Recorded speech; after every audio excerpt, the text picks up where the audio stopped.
Hey beautiful souls, it's Marilda. Change is inevitable. Personal growth is a choice, said Bob Proctor. Welcome to this place. Please subscribe and hit the notification bell so you won't miss any interesting facts about the mind and the soul and women. Today, let's talk about changes and the fear to make changes. And I will also tell you an incredible Native American legend. First of all, let's ask this question: what is life? A tough one, I know, and the possible answers are hundreds, if not thousands.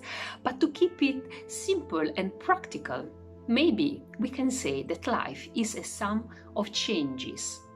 The absence of change generates immobility, a state of survival, so to speak.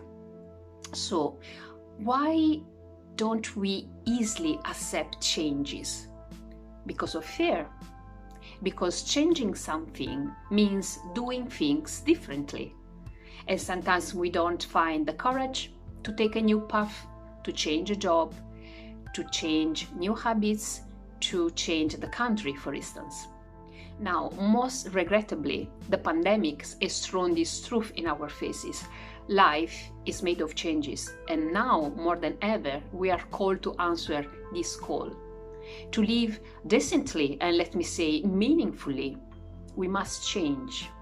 Otherwise, we will be prey of fear and despair, and we will try to live in the past. But yesterday is gone.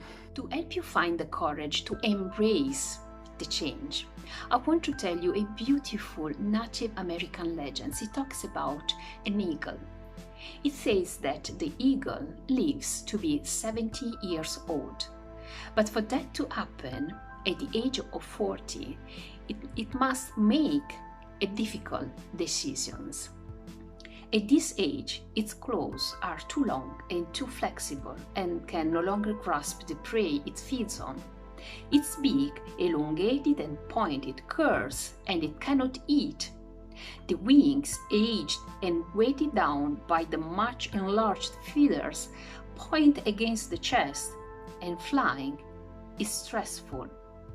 The eagle has only two options: let itself die or face a painful renewal process, 150 days long. If it decides on the second option, the eagle then flies to the top of a mountain and retreats to an inaccessible nest, leaning against a rock face, a place from which it can return with a safe flat flight. Here, the eagle begins to slam its beak into the wall until it detaches, bravely facing the pain of this operation. A few weeks later, a new beak grows back. With this, it tears off the old claws one by one, heedless of the pain. When the new claws grow again, by using claws and beak, it tears all the feathers from the body, one by one. When the new feathers are reborn, the renewed eagle lunges into the flight and starts living again for another 30 years. Beautiful, isn't it? What does this legend teach us? The process of change and renewal of the eagle is very similar to what can happen to any of us. There are times in life where we need to make changes to live. The change involves a transition that is often painful, but without the change, we die slowly, like a fire that turns into amber and ashes. How many times have you been at a crossroads and you spend days thinking, what shall I do? For instance, you are deciding to close a love story which is no longer true, or changing job, or changing the city. Life is a terrific chaos, and you cannot always stay in your comfort zone. At some point, you have to make difficult decisions to continue living and flying like the eagle. But why we fight against the change? Why we put this resistance? Because change is scary. even when it's the most mathematically correct choice. This is a paradox called the Monty Hall paradox.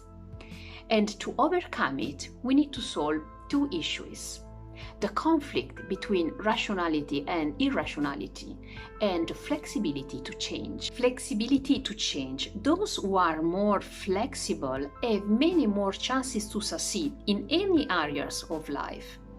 They can see new opportunities, or they can adapt to new states or conditions quickly and can make the most of any situation.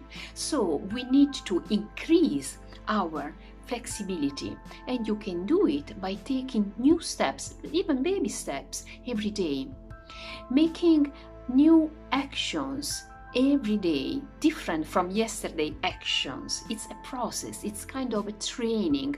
You can train your mind to do things differently, one step at a time. Flexibility is not an innate talent, okay? You can get it if you want. The other issues to solve is the conflict between rationality and irrationality. And to solve this issue, you need to understand that there is no conflict. If we can let our heart speak, then our minds can express itself in all its beauty and power. This way, you can unleash your creativity and empower it by rational thinking. And again, you can train this positive behavior. How? By listening to yourself, to your dreams, to your desires. Connect your mind to your heart and you will be able to do magical things. Those who can thrive in any situation can do that. And so you can if you want. Thank you so much for watching. I will see you in the next video. Ciao!